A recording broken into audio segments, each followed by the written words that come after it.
우리에게 주시는 하나님의 말씀은 사사기 8장 1절에서 9절 말씀입니다. 사사기 8장 1절에서 9절 말씀 제가 봉독해 드리겠습니다. 에브라임 사람들이 기드온에게 이르되 내가 미디안과 싸우러 갈 때에 우리를 부르지 아니하였으니 우리를 이같이 대접함은 어찌 됨이냐 하고 그와 크게 다투는지라. 기드온이 그들에게 이르되 내가 이제 행한 일이 너희가 한 것에 비교되겠느냐. 에브라임의 끝물 포도가 아비에셀의 만물 포도보다 낫지 아니하냐. 하나님이 미디안의 방백 오렙과 스앱을 너희 손에 넘겨 주셨으니 내가 한 일이 어찌 능히 너희가 한 것에 비교되겠느냐 하니라. 기드온이 이 말을 하매 그때에 그들의 노여움이 풀리니라.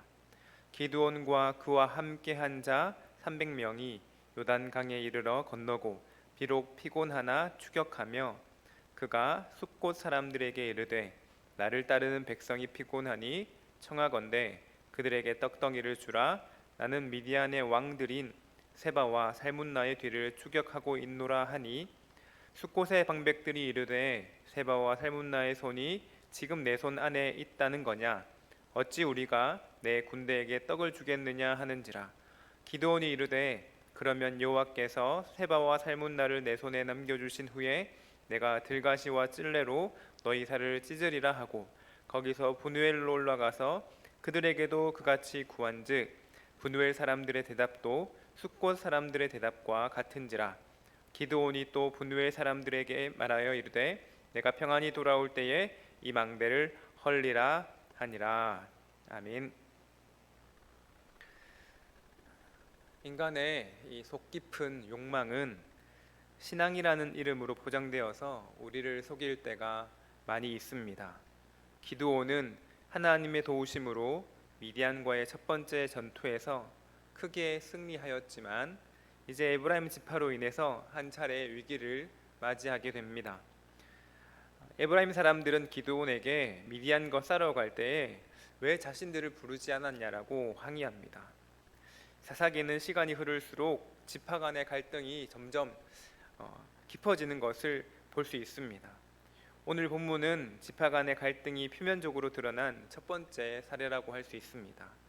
기드온의 승리는 이스라엘 백성들의 입장에서는 누구나 환영할 만한 일이었지만 이 미디안의 7년 압제 동안 너무나 힘들었던 이스라엘 백성들을 해방시킨 기드온에게 이 자신들도 이 전쟁에 참여해야 되는데 늦게 참여시켜줬다고 이렇게 항의하는 것은 어떻게 보면은 참 바람직하지 못한 그런 모습일 것입니다. 일부 학자들은 이렇게 에브라임이 항의하는 일이 이 기드온의 권력이 강화되는 것에 대해서 경계하기 위해서 그랬다라고 해석하기도 하고, 또 다른 학자들은 이 에브라임이 전리품에 대한 욕심 때문에 기드온에게 항의했다라고 해석하기도 합니다. 어쨌든 이 항의에 대하여 기드온은 큰 위기를 맞이하게 되는데 2절과 3절 말씀을 보시면 에브라임의 끝물 포도가 아비에셀의 만물 포도보다 낫지 아니하냐. 하나님이 미디안의 방백 오렙과 스앱을 너희 손에 넘겨주셨으니 내가 한 일이 어찌 능히 너희가 한 것에 비교되겠느냐라는 말로 에브라임 지파의 노여움을 풀어줍니다.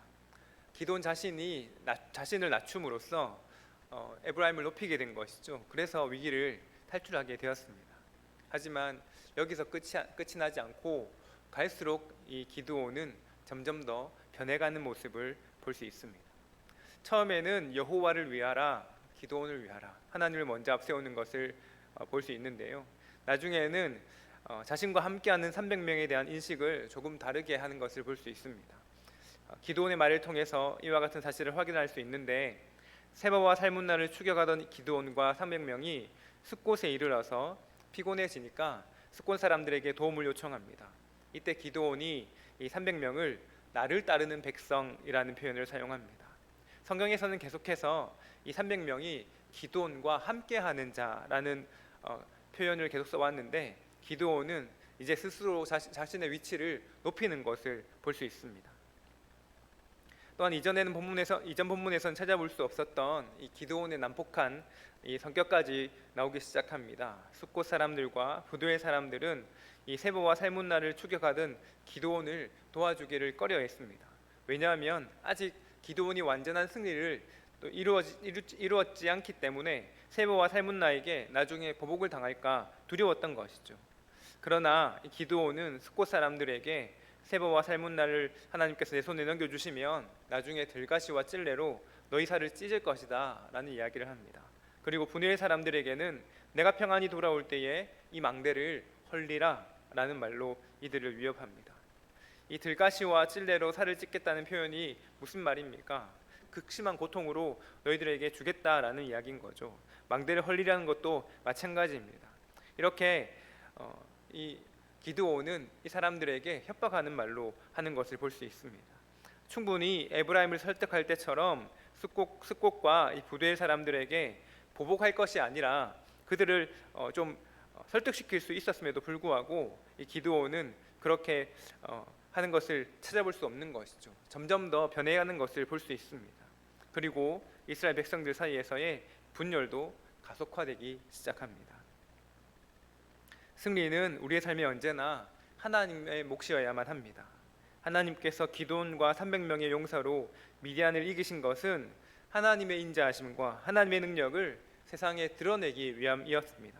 그럼에도 불구하고 기드온은 점점 더 자신을 드러내고 있는 것이죠. 그러나 우리의 모습도 기드온과 같이 우리 자신을 드러내고자 하는 욕구가 언제든지 존재하고 있습니다. 이때 우리가 기억해야 할 것은 하나님께서 나를 부르신 이유가, 하나님께서 나를 사용하신 이유가 무엇인지 다시금 기억하는 것입니다. 연약한 나를 통하여 크신 하나님의 영광을 나타나기 위해서 그렇게 나를 사용하고 계심을 기억한다면 우리는 언제까지나 하나님의 귀한 도구로 쓰임받게 될 줄 믿습니다. 오늘 하루도 그렇게 하나님만 높이길 원합니다. 하나님의 영광을 위해서 우리가 살아가길 원합니다. 그러면 하나님께서 우리에게 승리를 허락하여 주실 줄 믿습니다. 그리고 언제까지고 하나님의 귀한 도구로 우리가 쓰임받을 줄 믿습니다. 그렇게 하나님의 영광을 위해서 살아가는 오늘 하루가 될 수 있기를 간절히 소망합니다. 기도하겠습니다. 우리의 영광이 되시는 하나님 아버지 감사합니다. 오늘 하루도 하나님의 영광을 나타내는 삶이길 원합니다. 전쟁 같은 세상 속에서 승리를 주시는 하나님만 바라보며 더욱 낮은 자의 모습으로 겸손히 주님만 따르는 삶 살 수 있도록 인도하여 주시고 우리 안에 있는 욕심과 교만함을 제거하여 주시고 오직 주님만 높이는 삶 되어질 수 있도록 인도하여 주시옵소서. 감사드리며 예수 그리스도의 이름으로 기도드리옵나이다. 아멘.